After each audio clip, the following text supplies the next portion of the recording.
Welcome to the Property Investors Podcast. Thanks so much for tuning in. Make sure you subscribe so you never miss an upload. You can catch us on Apple Podcasts, Spotify, and YouTube. Enjoy this week's show and don't forget to share it with all your friends. Hey, I'm Russell Leeds. And I'm Tony Crook. And welcome to the Property Investors Podcast. On this week's show, we're talking about deal sourcing or deal selling for dummies. Which is why I brought Tony Crook. Thank you, Russell. That's all right, no problem. So, first of all, I suppose, what is deal selling or deal sourcing? So, deal sourcing is coming up with a whole package. I've used deal sourcers in my time as time savers.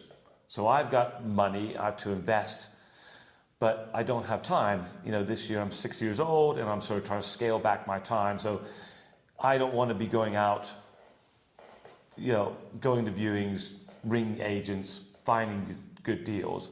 I want somebody to do that for me, find me good deals and bring me the deals to save me time. Okay. Yeah. So it's a time savers thing for you. It is for me personally. But what are they doing? What time are they saving you? What's their role? So they're not doing what a lot of deal sellers think they're doing, just by going on Rightmove and finding a property and saying, Tony, I found this great property on Rightmove, because Rightmove are doing a great job of that already. Yeah, they've got a huge audience, etc. What is a deal seller? You're finding the deal maybe on Rightmove or from an agent or direct from vendor, and then you're applying, if it's buy refuge finance, getting the quotes for the build, the refurbs, doing all the donkey work on that side of things, and also then the research and what am I going to use the property for afterwards? Am I going to be using it for service accommodation? Am I going to use it for HMO? So researching the supply and demand in the area for that type of accommodation. Yeah. What do you think then, if it's a Rightmove link? Because a lot of people will argue, and I hear a lot of people say this, like, why would I pay a deal sourcer to send me over a Rightmove link that I can get online myself? Like, why would you? How much would you normally pay a deal sourcer? If you're saying you use a lot of deal sourcers, anything from £2,500 to £7,000, even £10,000. Yeah. So why would you pay someone £10,000 or £3,000, whatever it is, to send you over a Rightmove link? Exactly. You wouldn't. So what are you paying? If it's on Rightmove, like you said, it was on Rightmove, what are you actually paying them for? The actual research, the due diligence. The due diligence. I would always check the due diligence, but I want somebody to do their own do the due diligence for me to find out whether this is a good fit or not. Yeah. For me. Yeah. So I totally agree with you, by the way. I think it's stupid when people say that. Oh, like people say that about education. Yeah. Why would you pay for a course when you can get it online for free? It's like, yeah, but because there's loads of information online, and for me to learn it, I've got to sift through all the crap to find, and I've got to piece together and do a lot of work. Whereas if I buy some training or a deal from someone that's good, they're going to do all that work for me. It's the same as like, why are you wearing that? You got a wedding ring on? Yeah. Is it gold? Yeah. Why would you pay for that when you can go and get gold from the ground for free? Exactly. Yeah. It's like, yeah, because I don't know where to look for the gold. I don't have the expertise to shape the gold. I've got, I know you can get gold for free.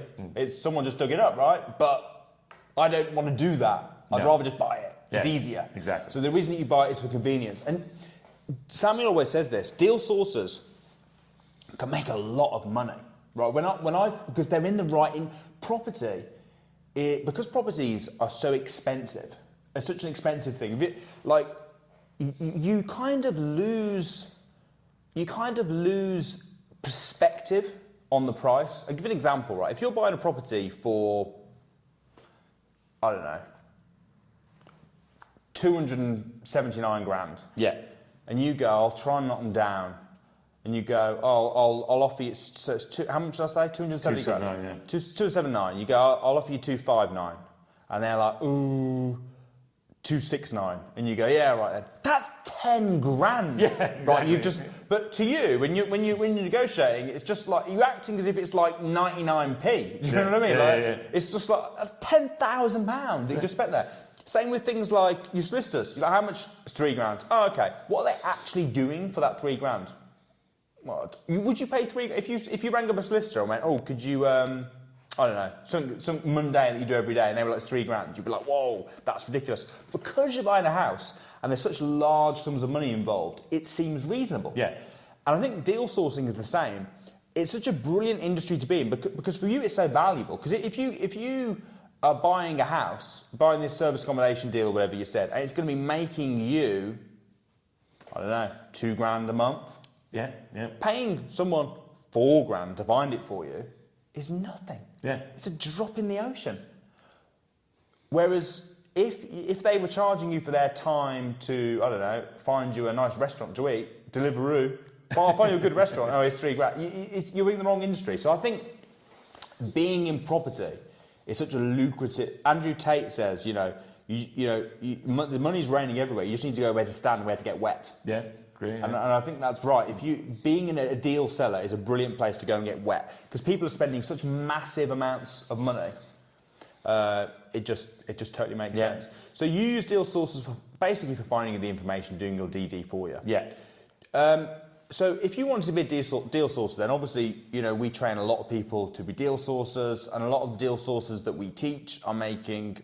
I was chatting to someone yesterday actually they're on holiday. They've got a system set up where they do view the properties, but they use people to view the properties and send a report. There are companies that do that. I don't know if the View are still around. Yeah, still around. Yeah. So there are companies that do stuff like that as well. But they made £49,000 last week. Yeah. While they're abroad, £49,000. Now that, I'll be honest, that's ridiculous. But there are lots of deal sources that are making 25, 30. That's standard, isn't it? Yeah. We see that. That's not like, oh, that's a lot. That is standard. 25, 30 happens all the time. Yeah. Which is a month, that is.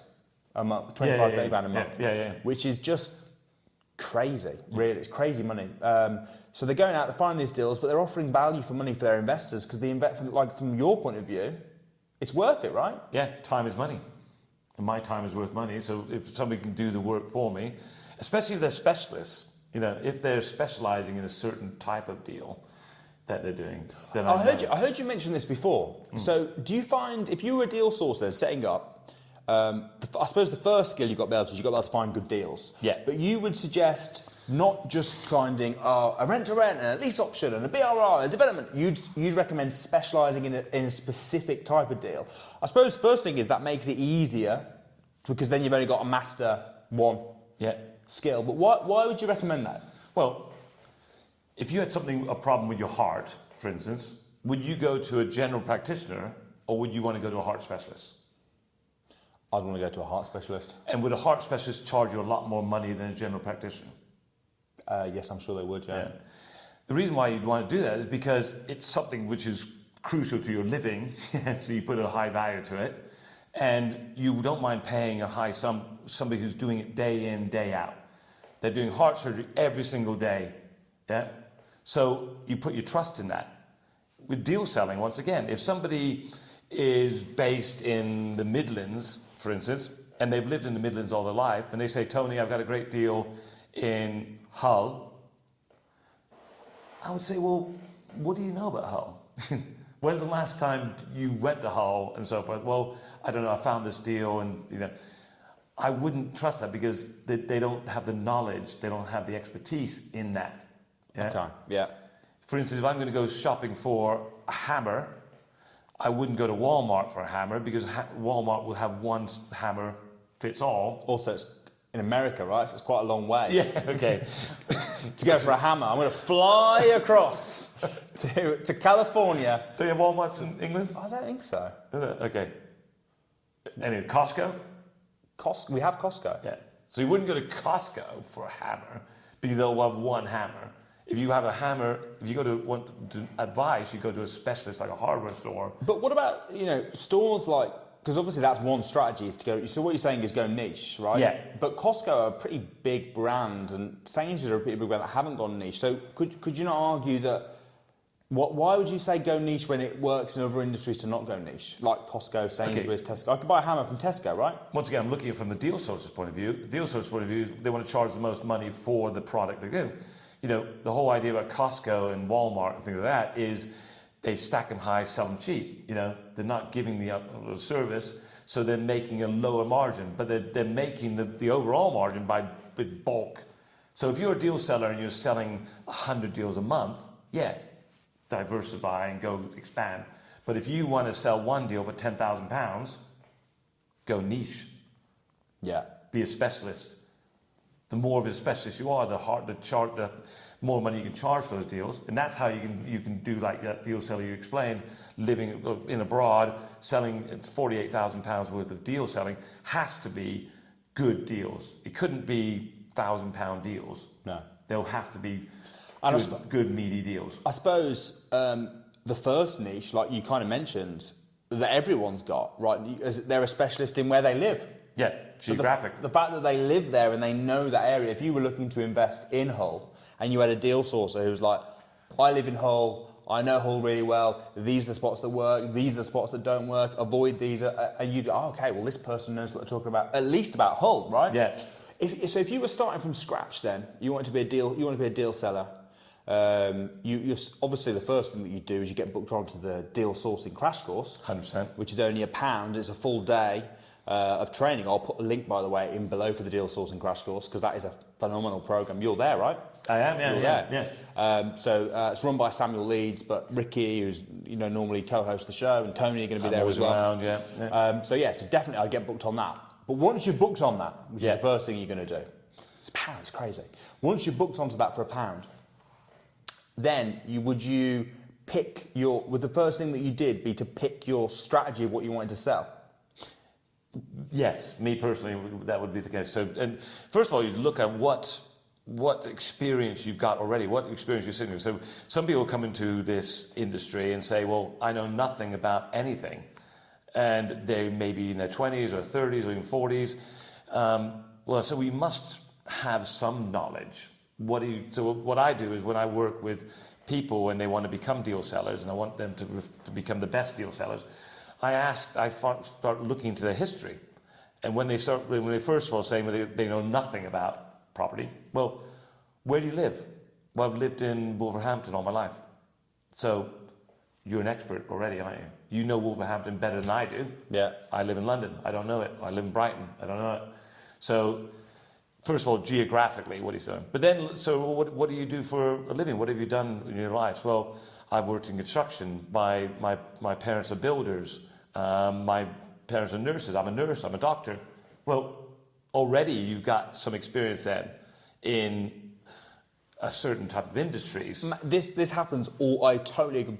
Great point. Happens all the time. Someone will say to me, well, and then I find out they're an architect. Yeah. Or they're in construction. I'm like, hold on a sec.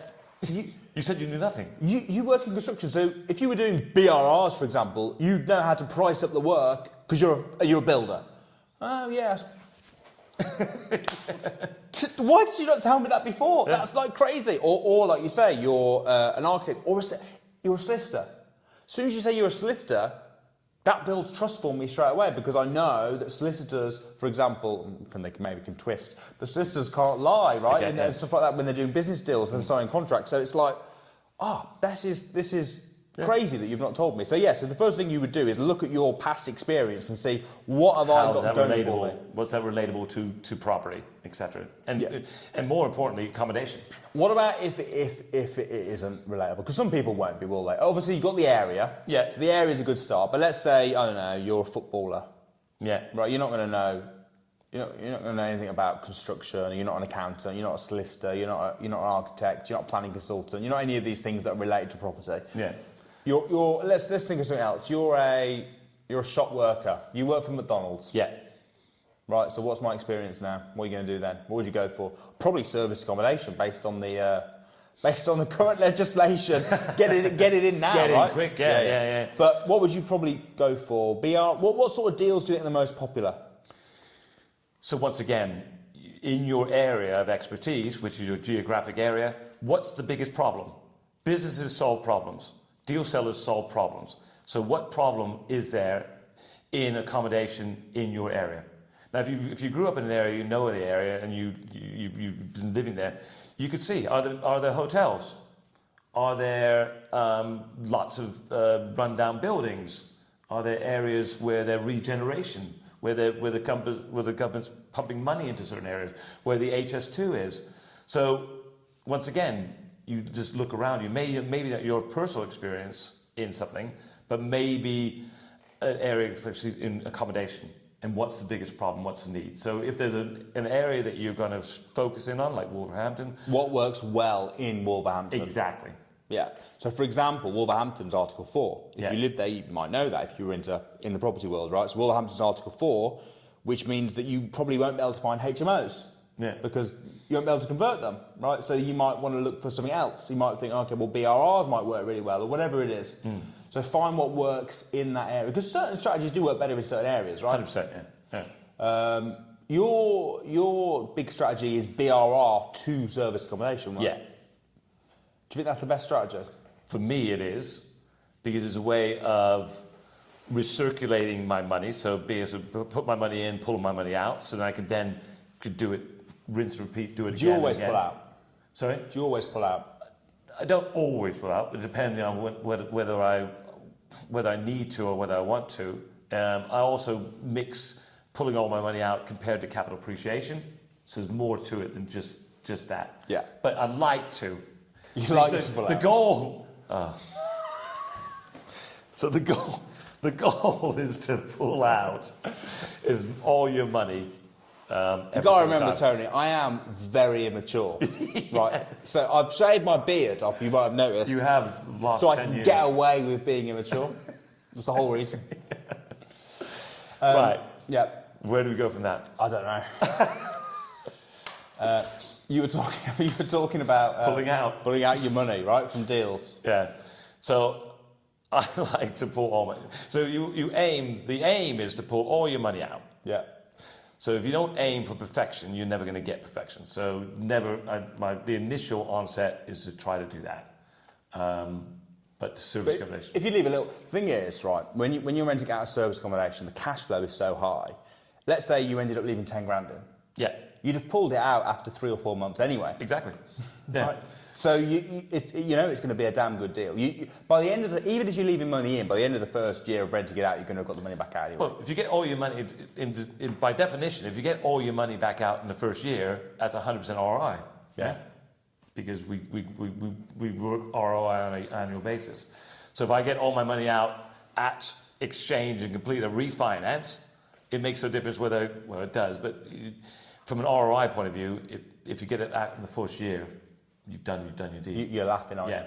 And then you combine that with capital appreciation in an area that's going to be doubling in every 10 years, you're laughing. So that's why I like buy, refurbish, finance. I bought just a normal house, no BRR, did it a service accommodation. I got all my money back out in 2 years. Yeah. Anyway, it's crazy, isn't it? Yeah. It's crazy. Service accommodation is by far, I feel, one of the best strategies for the super rents. HMO is great, but service accommodation is even better. The reason why I like service accommodation better over HMO is that you are getting capital appreciation on your property, but you're also getting a high super income, but also you have free holidays. So if you've got... Well, the other two you get with HMO as well, right? Your first 2 points. Yeah, but capital appreciation. The third point... Yeah. Super rent, yeah. Free holidays. Okay, now we know the real reason. Yeah. The reason that I love service accommodation is I get free holidays. Just be honest, Tony. Yeah. I've got no bones about it. I like a free holiday. Who wouldn't? Although most of yours are in Brighton. Don't you live in Brighton? I can go from house to house. I don't mind. Okay, Yeah. Fair enough. I agree. I actually think it's good as well to stay in your service accommodation properties because you're almost like a mystery shopper. Yeah. I don't even tell because my cleaners have got access to the diary, right? So they don't know the name of the guest. They just know someone's staying. So they don't know it's going to be me. So when I'm going in, I can see exactly what it's like. You're mystery shopping your own things. I've never done that, but that's a really good idea. Yeah. Do you book it out yourself, or do you just go in the gaps? It all depends. It's a funny one because...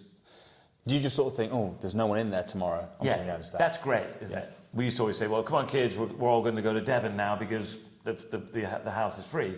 Yeah. But it's winter, Dad. But still. Yeah, but it's Devon. It's free. But then also, like, you know, my wife had won her birthday in a location. We said, well, let's book out the place for my birthday. But then, which is great, I begrudge that. Yeah. I don't let. And then when you get a £2,000 booking, I'm saying, Sarah, please, £2,000. Let's just go to a local Indian restaurant. or to a different hotel. Or a different hotel. That's what I've started doing now, because we go up to Ascot. We've got one in. The one we go up to the most is the one in Lichfield, because we've got family there. And I said to Anna now, it's cheaper to pay for a hotel. Yeah. I was like, I'm not. If it's free, if it's empty, we'll go, right? Or if we're staying for a while, if we're staying for 4 or 5 days, fine. But if we're staying for 1 or 2 nights, forget that. I might put it right in the middle and miss a nice big long booking because I booked us the prime time Saturday night. Yeah, I agree. So I'll tell her it's booked. It won't necessarily be booked. Is this going? She won't see it. Okay, good. It's not going out. No one will see this. What is it? No one will see it. Or I've just blown my marriage 33 years. Just don't tell her on the show. She won't listen. Carry on. But yeah, I mean, when you're faced with a £2,000, £3,000 booking... Hold on, you stop your story. So what did you actually do? So I don't tell her I book it. You tell her it's booked when it isn't? Yeah. Yeah, okay. So you just lie, basically, is what you're saying. You've just admitted on the podcast. That ring that you spoke about could be going to scrap. Yeah. No, I do the same thing, other than I just tell her. I just say, look, I'm not booking. I could book it If way it's too close near the time. nearer the time, and then we'll choose which day we go if there's a free one. And if there's not, we'll just pay for a hotel. Yeah. We're going up this weekend, and it's booked. Is it? 30-day booking. Can you imagine if I'd put this in the way and hadn't got that 30-day booking? You wouldn't have got it. I'd have been pissed. Anyway, back to deal selling, because this isn't. We're not talking about service accommodation. So, first thing you need to do, is number one, you need to be able to find good deals. Yeah. To find good deals, best to find your niche. Yeah. Choose your area, probably local to you. Choose your strategy, whatever works best for the area. Learn about that and learn. You want to be a master at that, an expert at that strategy. 100%. There's no point specialising in something if you're not a specialist, right? Mm-hmm. So you need to be really good at BRR, really good at service accommodation, whatever it is. Have that power team around you. Have the power team around you, build it up. Then once you've done that, and you're good at finding those deals, what's next? Then you need to find the investors. Okay. Yeah. So what's the best way of finding investors? So investors are all around you. Yeah. There's nobody you don't have on your lapel saying Tony Crook investor. So, and looks can be deceiving, you know. Yeah. You're an investor, but I look more like an investor than you do. Oh, it's because I've shaved the beard and the baby face. The baby face. You just out of school, aren't you, really? So, Still at school. Looks can be deceiving. You can't you've got to treat everybody as they are an investor, first of all. So that's where you start. You need an elevator pitch. You need to understand, you need to tell people what you do, why you do it, how you do it. Yeah, and the reason for it straight away. You're a big believer in networking, aren't you? I do. You head up all the academy networking groups, the inner circle, which is how many people do you sort of come to that a month? So over 1,000 people across the country every single month come to our inner circle network events. Yeah. And I teach networking, and because you get good networkers and bad networkers. A lot of people who network don't know what they're doing. They think they're just going out for a jolly, but it's work. I find there's two types of bad networkers. Yeah. I'm not a brilliant networker, by the way. You're not sociable. I'm not. No, I'm good at the 60-second pitch. Yeah. But I'm not very good. Do you know when you walk in a room and everyone's chatting? I'm like, I find it awkward to go over to a group and just be like, hi. Do you know what I mean? It's like they're already talking. I'm like, wait, I'm too polite. I'm like, waiting for the gap. I'm a bit of You're English, basically. I'm English. I'm a bit of an introvert as well. I don't like that. Ooh. So I'm not a brilliant networker. I don't particularly love it. Other than my favourite type of networking is when I used to go to networking a lot, I used to be the speaker. Yeah. Because then that way everyone comes up to you, right? So then it's easy. Because then people are coming up to me and then I can network and I'm fine once we're going. But I don't particularly like approaching people. Have you got any tips for approaching people in that sort of situation? So once again, have that 60-second, 45-second, 30-second pitch that you always give. And that will then entice people to talk to you. Yeah? So that's the bare minimum, isn't it? Most network events will give everybody a chance to give a 30-second intro who they are. So you need to make yours stand out. Yeah, 100%. Now it could be the way you dress, it could be the way you talk, it could be the content of your what you're saying. But one of those three needs to stand out. Yeah. So if you're not flamboyant, you can come wear a pink shirt or something to stand out from somebody else. If that's not your thing, you just want to, in what you say, attract people to come to you and talk to you. If you're not going to go attract them, you want them to come to you, what's the reason? Why would they come to you?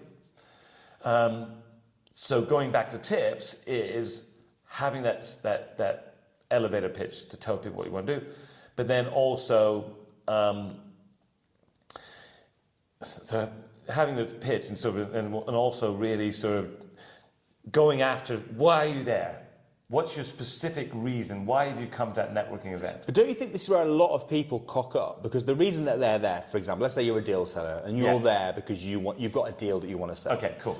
And then in your mind it's just like, I want to sell that deal. Don't you think a lot of networkers mess up because they're like, I've got a deal, and they're trying to, here's my deal, force it down your throat. And like, that's a real turn off, isn't it, when people do that? Mm-hmm. So don't you think, I always think the best networkers are the ones who just go in and go, like, they don't say, how can I help you? But it's like, so what brought you here then, Tony? And then you show an interest in it, and if it happens to be that your deal matches up, then you sell the deal. Yeah. Would you agree with that? 100%. You don't go straight in selling. You wouldn't go into a crowded bar, walk up to a woman and say, would you marry me? No. Because it's not going to happen, is it? If you look like this, it might, impossible, but yeah, probably not. Probably not. So there's things called courtships. You've got to go through that whole courtship process. Know, like, and trust. So at the moment, when you're walking into a crowded room of networkers, you don't know who they are. So you need to, first of all, say, hey, my name's Tony. Yeah? So know. Like is something which, you maybe have something in common. Maybe they're wearing an Arsenal shirt, and you think, oh, well, they're doing not very good this year, are they? So you then have a conversation piece about football. Whatever it is, that then builds rapport, builds like, and then trust is something which is gained over time. So you're not necessarily going to be selling your deal there and then to somebody you've only first met. So if you're not selling your deal, what are you doing? Selling yourself. And building your list. And building a list. Yeah. Building that list, building that interest, and then more than likely is you're going to go back then to next say, hey, Russell, I spoke to you today at the Inner Circle meeting in Bradford. I know you said you were interested in some deals. Well, guess what? I've got a deal that's come up that might be of interest. Is that something that you'd want to talk about? Mm. So it's not at that first meeting, because people don't trust people as much, not unless they've got bought experience, bought trust, where, if you belong to a community already, then you might be able to jump into that situation a bit quicker. Yeah, that makes sense. So if we were going to sum it up then, deal sourcing for dummies. Yeah.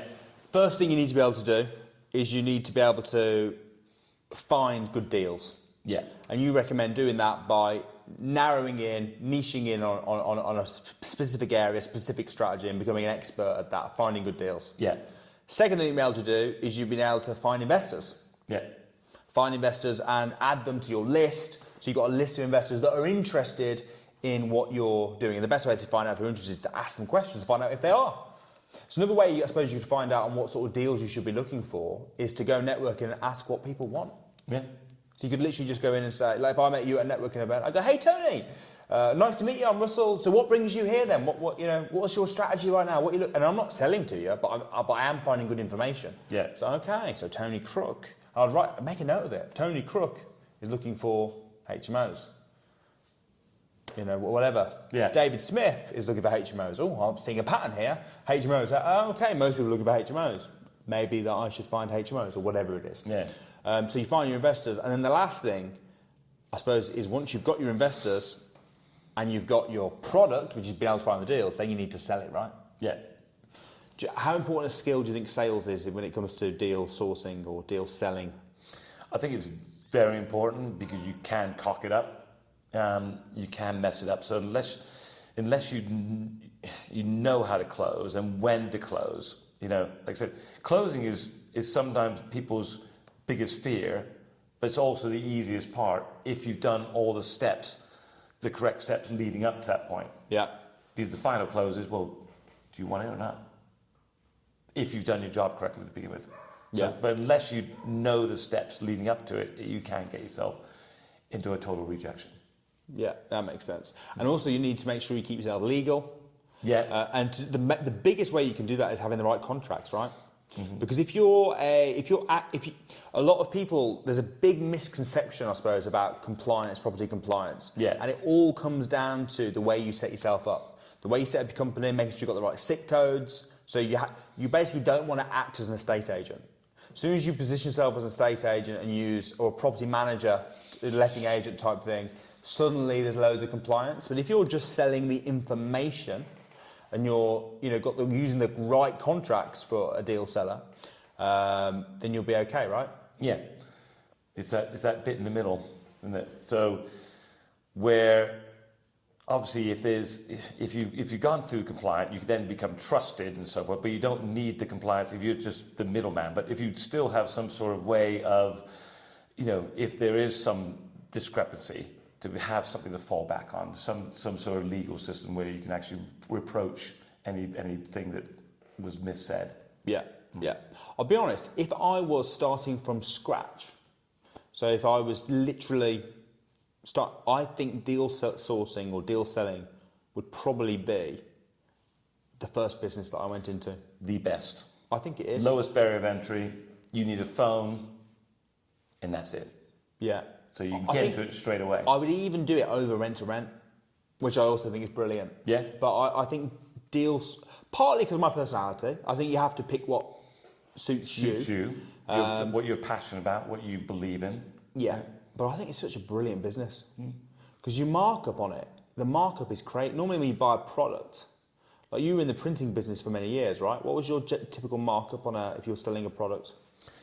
Well, our net in printing industry is a commodity nowadays. It used to be when I first started printing, it was fairly profitable, but it's gone to 3-4% net profit.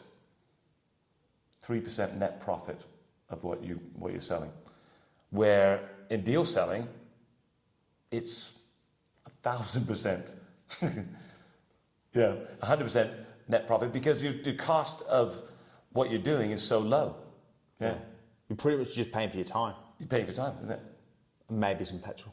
Petrol, telephone, but besides that, there is no cost. No. Right. So I can't think of a business that's got a higher net profit percentage. No. Because the product is free. You're selling information. Yeah. You're not even having to package it up nicely or pay for printing or anything. Yeah. Yeah. It is definitely one of the best businesses. 100%. And, it's something that anybody can do with the right education, with the right training. Yeah. I would press it that you do need that understand, you do need to know what you're doing. So in that way, there is an investment, there is a cost to it. But once you've got that cost, once you've got the investment into yourself, into the knowledge, then the rest is just pure profit. Yeah, and you'll gain a lot of experience. If you want to be an investor long term, not only are you earning a lot of cash flow, but you're going to become such a brilliant investor because you can find deals. Yeah. Right, so you're going to be a brilliant, when you do start if you're making 30 grand a month from deal selling, you're going to be putting that aside and then using that money to invest in your deals, your own deals. Cherry pick the best deals. Sell your own deals to yourself, yeah.